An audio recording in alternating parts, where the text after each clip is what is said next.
नमस्कार दोस्तों, एक बार फिर से आपका स्वागत है कल्प करियर इंस्टीट्यूट के ऑनलाइन प्लेटफॉर्म पे। और रीड स्पेशल साइंस की सीरीज जो है हम आज 7th क्लास को कंप्लीट करके 8th क्लास की ओर बढ़ रहे हैं। 8th क्लास का फर्स्ट चैप्टर हम स्टार्ट करने वाले हैं। जैसे जैसे क्लासेस आगे बढ़ रही है वैसे वैसे जो मटेरियल है, जो डेटा है, इंफॉर्मेशन है, वो काफी ज्यादा आ रहे हैं और काफी अच्छे डेटा आ रहे हैं। और इनको करने में टाइम भी लग रहा है दोस्तों। ये स्टार्टिंग वाले लेसन जो है ये तो जैसे मतलब हम कृषि पद्धति वगैरह कर रहे हैं, इनमें कोई खास इतना टिपिकल नहीं है। लेकिन जैसे जैसे हम आगे बढ़ रहे हैं वैसे वैसे इन लेसन को करने में टाइम भी लगेगा। तो इसलिए और साथ साथ रीट की जो वैकेंसी है, जो नोटिफिकेशन है ऑफिशियल, वो जारी हो चुका है।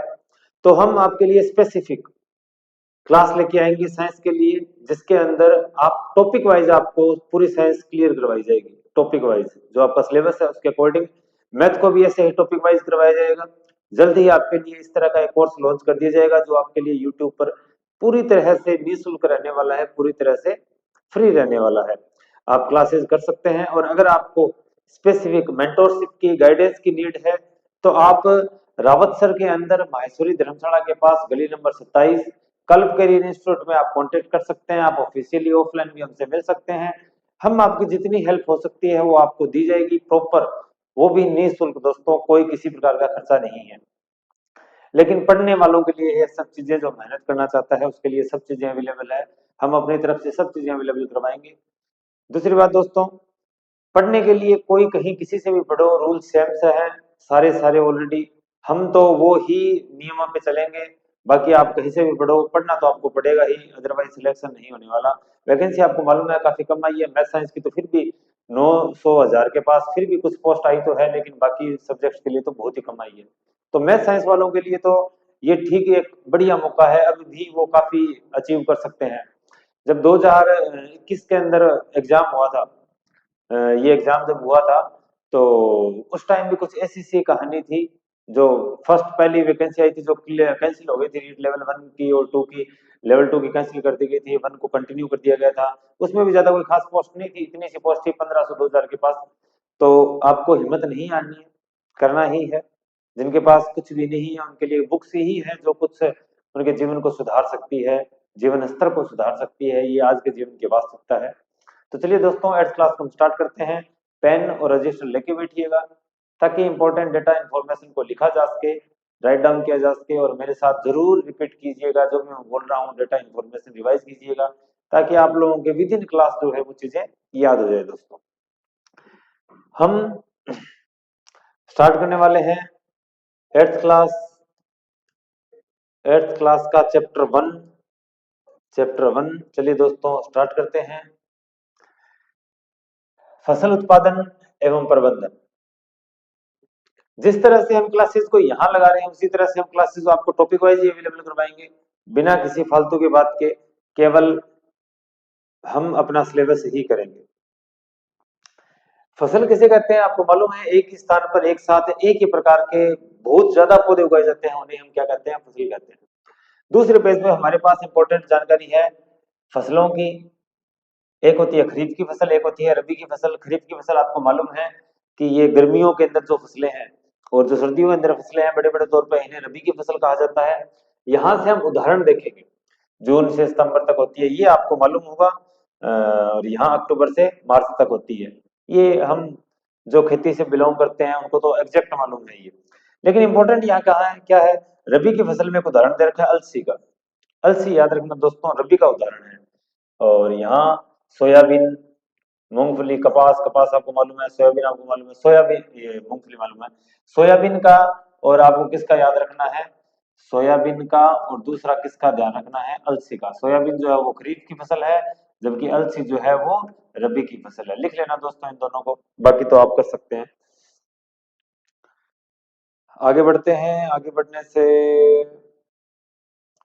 यहाँ, अच्छा ये कुछ स्टेप है, ये आपको मालूम है।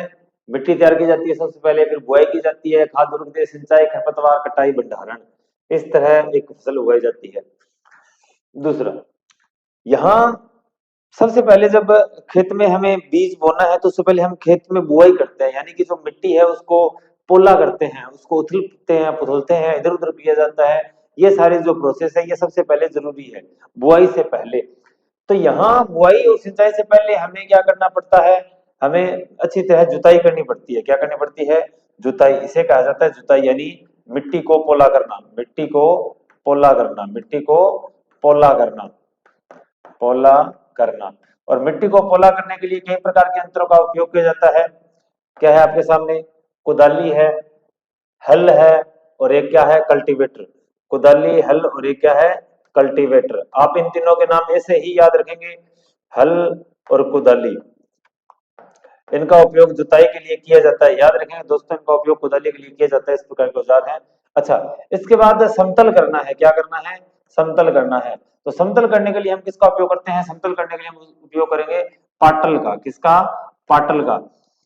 सुहागो जी ने बोला है दोस्तों, सुहागो, पाटल का उपयोग किया जाता है। पाटल नाम आप अच्छी तरह ध्यान रखेंगे।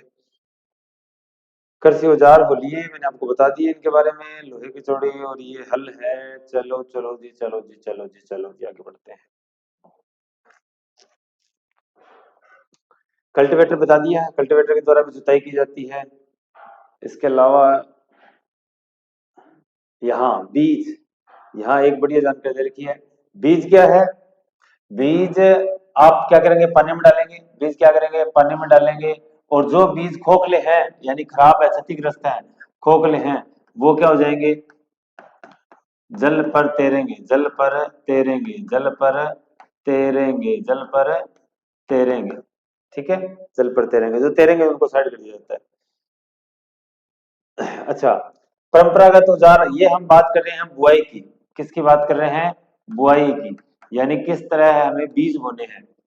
बीज देख लिए कौन से सही है, कौन से खराब है। उसके बाद इसको हम बीजना है जमीन पर, खेत में। तो एक तो हो गया क्या? हल हो गया, बीज को कीप के अंदर डालने पर ये वगैरह वगैरह हम करते हैं। हल हो गया, हल से भी हम क्या करते हैं? बिजाई करते हैं। हल का तो नाम आपने बहुत सुना होगा। हल से बिजाई की जा रही है, ये रही बीज बोने का पारंपरिक तरीका। बाकी हल का उपयोग जुताई के लिए भी किया जाता है, आपने देखा है, क्लियर लिखा है। अच्छा, यहाँ है सीड ड्रिल, यहाँ है सीड ड्रिल। सीड ड्रिल का उपयोग किसमें किया जाता है? बुआई में किया जाता है। किसमें किया जाता है? बुआई में। मशीन है, श्रम, मेहनत की बचत होती है। अच्छा, बीज मिट्टी द्वारा ढक जाए, इस बात की सुनिश्चितता की जाती है। याद रखना, सीड ड्रिल की क्या क्या खास बातें हैं कि बीज जो है वो मिट्टी के द्वारा ढक जाए पूरी तरह से, और उसके बाद समान दूरी एवं समान गहराई, ये दोनों भी इंपॉर्टेंट है। समान दूरी में समान गहराई, ये इंपॉर्टेंट है। श्रम समय की बचत होती है, पक्षी द्वारा खाए जाने से रोका जाता है। ये इसके लिए जरूरी चीजें थी। चलिए दोस्तों आगे बढ़ते हैं।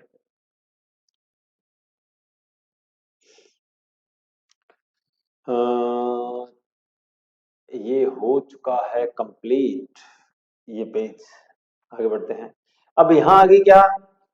बीज बो चुके हैं, अब उसमें क्या दे रहे हैं? हम खाद दे रहे हैं। क्या दे रहे हैं? हम खाद दे रहे हैं। खाद पहले भी दी जा सकती है, हम देखते हैं मिट्टी के अंदर खाद मिलाई जाती है, जगह जगह ढेर कर दिए जाते हैं। हमने हमने घरों में देखा है। कार्बनिक खाद, कौन सी खाद है? कार्बनिक खाद। कार्बनिक खाद वो खाद है जो गोबर से बनाई जाती है। किससे बनाई जाती है? गोबर से बनाई जाती है। मुख्य घटक जो है इसका कौन है? गोबर है। बाकी तो बहुत सारी चीजें हैं इसमें, लेकिन मुख्य घटक कौन है? गोबर है। कौन है? गोबर।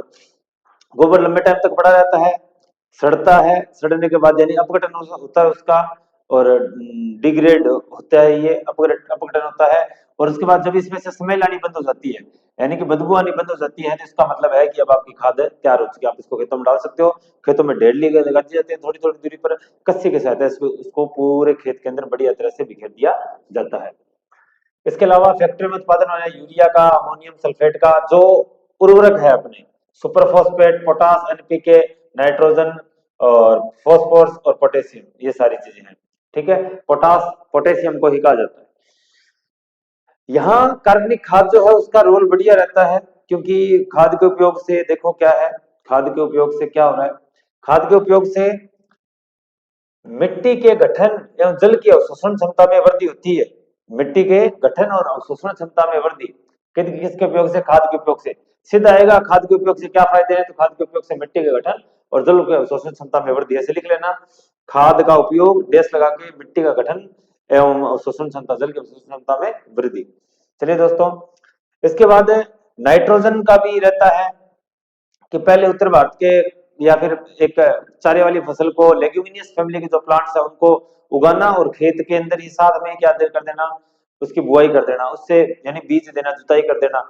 उससे वो क्या हो जाएगा, मिल जाती है, वो सारे पौधे मिट्टी में अच्छी तरह मिल जाते हैं। मिट्टी में मिलने से उस पौधे में जो नाइट्रोजन होती है वो मिल जाती है किसमें, जमीन में, और वो बाद में आगे की जो प्लांट्स, आगे की जो फसलें हैं उस नाइट्रोजन का उपयोग कर सकते हैं।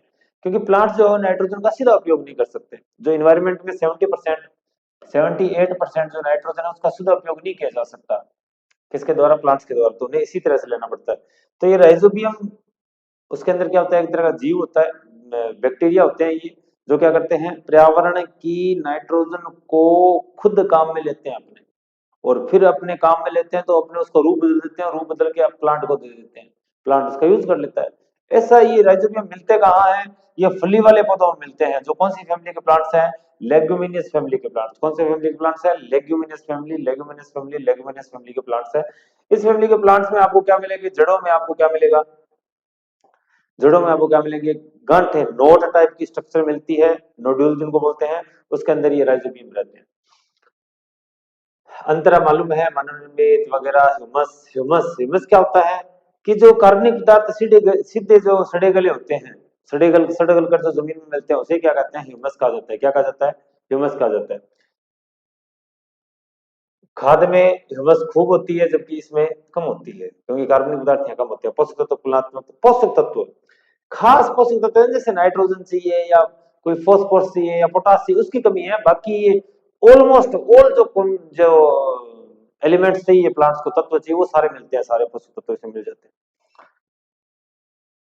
अच्छा, खाद के भी लाभ हम क्या देख सकते हैं, जल धारण क्षमता में वृद्धि, हमने पढ़ ली। भुरभुरी संगठन, गठन बदल जाता है, विनिमय सरलता से हो जाता है। अगर आप मिट्टी का गठन देखोगे ना, जमीन में मिट्टी का गठन देखोगे, तो ये 50% तो क्या होती है, सॉलिड। 50% तो क्या होती है, सॉलिड होती है, और 50% क्या होती है, वैक्यूम होता है। और इस 50% के 25% में क्या होती है, एयर होती है। क्या होती है, एयर।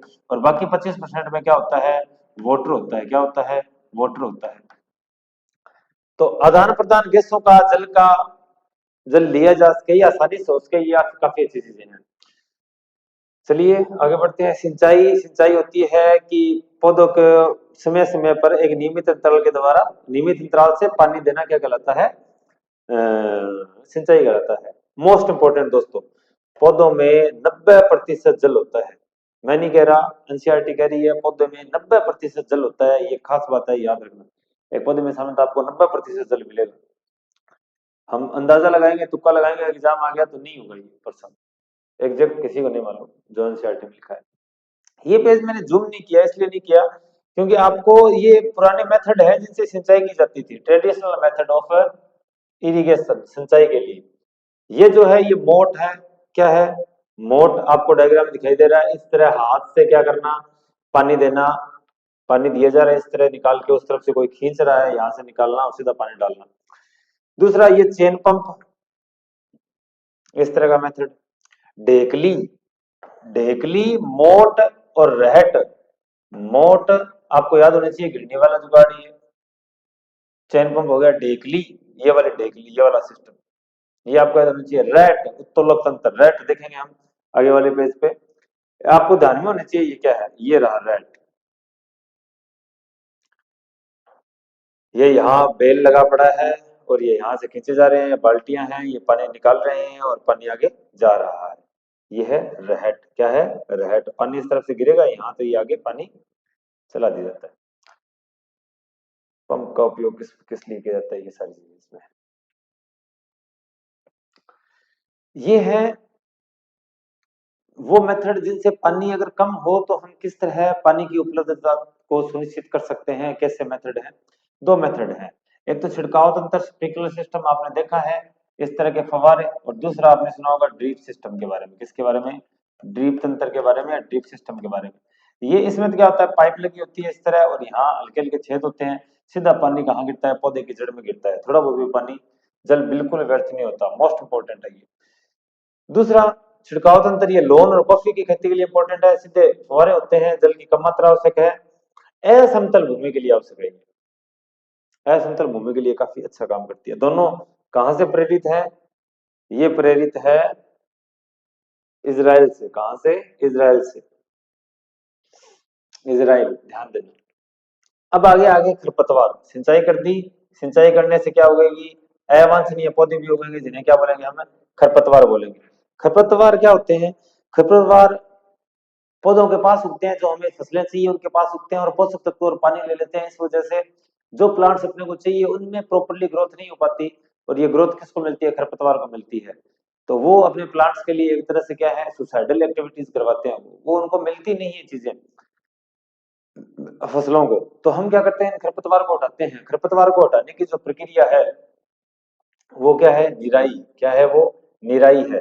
अच्छा, इसको कब हटाया जाता है, इनको हटाना कब चाहिए, पुष्प एवं बीज से पहले। पुष्प ना लगे उसके, बीज ना लगे, बीज लगे तो बीज बिखर गए, अब आप उसको कितने हटा लो वो बीज उग जाएंगे। तो पुष्पन और बीज से पहले खरपतवार हटाना मोस्ट इंपोर्टेंट है, जरूरी है, ध्यान रखना। खुरपी से काम किया जा सकता है, हैरो से भी किया जा सकता है, याद रखना। हैरो जो है वो किसके लिए काम आ रहा है, जुताई के लिए। किसके लिए काम आ रहा है, सॉरी, निराई के लिए। किसके लिए काम आ रहा है, निराई के लिए। निराई यानी खरपतवार हटाना।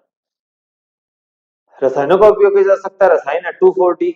कौन सा रसायन है, 2,4-D है, जिसका उपयोग किया जाता है।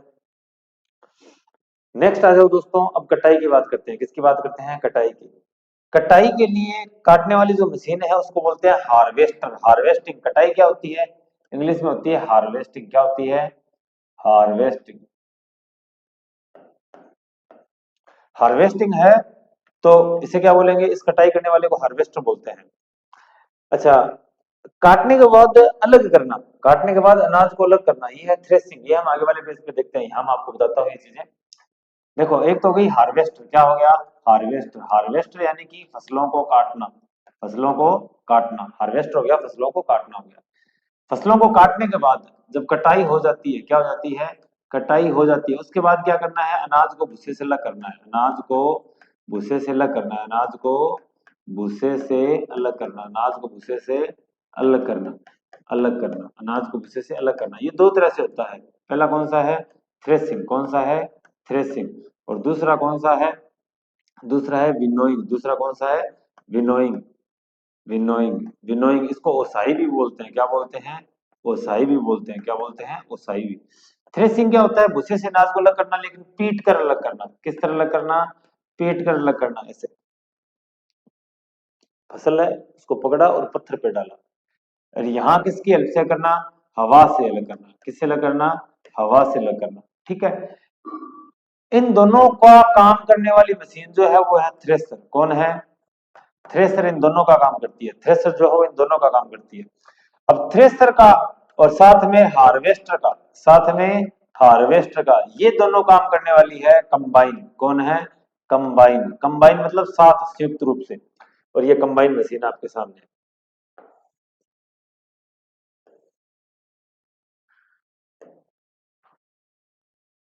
ये रही, ये कंबाइन इस तरह की जाती है। ठीक है, विनोइंग बता दिया आपको। ठीक है, विनोइंग बता दिया। फटकने वाली मशीन, ओसाई इसका बता दिया। अब इसके बाद इनका भंडारण करना। क्या करना, भंडारण करना, मतलब एक जगह छोड़ना। भंडारण करने के लिए क्या आवश्यक है, भंडारण करने के लिए इस तरह लंबे लंबे स्ट्रक्चर बनाई जाती है। किस तरह की, ये दिखाई दे रही है, इनको बोलते हैं साइलो। क्या बोलते हैं इनको, साइलो। इसके अंदर ऐसी व्यवस्था होती है कि जो अनाज है वो खराब ना हो, अनाज जो है वो क्या ना हो, खराब ना हो। अनाज को भंडारण करने से पहले, यानी किससे पहले, भंडारण से पहले क्या किया जाता है, भंडारण से पहले सुखाना चाहिए। क्या होना चाहिए, सुखाना चाहिए। क्यों सुखाना चाहिए, क्योंकि सुखाना आवश्यक है। अगर नमी की मात्रा कम होगी, क्या होगी, नमी की मात्रा कम, नमी की मात्रा कम, तो फसलें जल्दी खराब नहीं होती, फसलें खराब नहीं होती। यही है, बाकी और जानवरों से भी सुरक्षा आवश्यक है। मछली स्वास्थ्य के लिए अच्छा आहार है। हमें मछली से कोड लीवर तेल मिलता है, जिसमें क्या होता है, विटामिन डी। क्या मिल रहा है, कोड लीवर तेल। कोड लीवर तेल, जिसे क्या मिलता है, विटामिन डी। जिसको ठीक लगे वो खा लेना। विटामिन डी धूप में भी होता है, ब्रोकली में खूब है, ब्रोकली। इस पेज पे अपने लिए कोई जानकारी नहीं है, लेसन अब जो अपना हो चुका है, इतना ही था। इंपॉर्टेंट थिंग्स इतनी थी, ये सारे मैचअप्स हैं, कुछ क्वेश्चंस है, यहाँ ज्यादा आपने को जानकारी नहीं मिली। हो चुका है अपना कंप्लीट लेसन, कुछ भी नहीं है बाकी, आप देख सकते हैं। अब आपको केवल इतनी ही चीजें राइट डाउन करनी थी अपने नोट्स के अंदर। भाई रबी के लिए अलसी और जो सोयाबीन है, सोयाबीन खरीफ, अलसी जो है रबी खास फसलें थी। उसके बाद जो जुताई के लिए हम कौन कौन से साधनों का उपयोग कर सकते हैं, हल है, कुदाली है, कल्टीवेटर है, इनका उपयोग किया जाता है, इन यंत्रों का उपयोग किया जा रहा है, और किस टाइम हमें खरपतवार को हटाना चाहिए, सीड ड्रिल से क्या क्या चीजें होती है, क्या फायदा रहता है, और खाद का और इसमें उर्वरकों में बेसिक डिफरेंस क्या है, खाद से क्या परिवर्तन होता है, मिट्टी गठन में सुधार होता है, शोषण क्षमता बढ़ती है। इस तरह की जो जानकारी आपके सामने आई है, उन सभी सारी जानकारी को राइट डाउन कर लेना, आपको एनसीईआरटी उठाने की जरूरत नहीं है। अगर क्वेश्चन आएंगे इस लेसन में से तो इसी इतनी जानकारी में से आएंगे, इसके अलावा कहीं से भी नहीं आएंगे। चलिए दोस्तों, आपको बहुत बहुत शुभकामनाएं। अपने भविष्य में जो रीट का एग्जाम हो रहा है उसके लिए, जो वैकेंसी चाहिए उसके लिए, आप सभी विद्यार्थियों को बहुत बहुत शुभकामनाएं, बहुत बहुत बधाई, और आप अपनी सफलता प्राप्त करें, बढ़िया ढंग से तैयारी करें। चलिए दोस्तों, बहुत बहुत धन्यवाद यहाँ हमारे साथ बनने के लिए। चैनल को लाइक कीजिए, शेयर कीजिए, सब्सक्राइब कीजिए। जय श्री राम।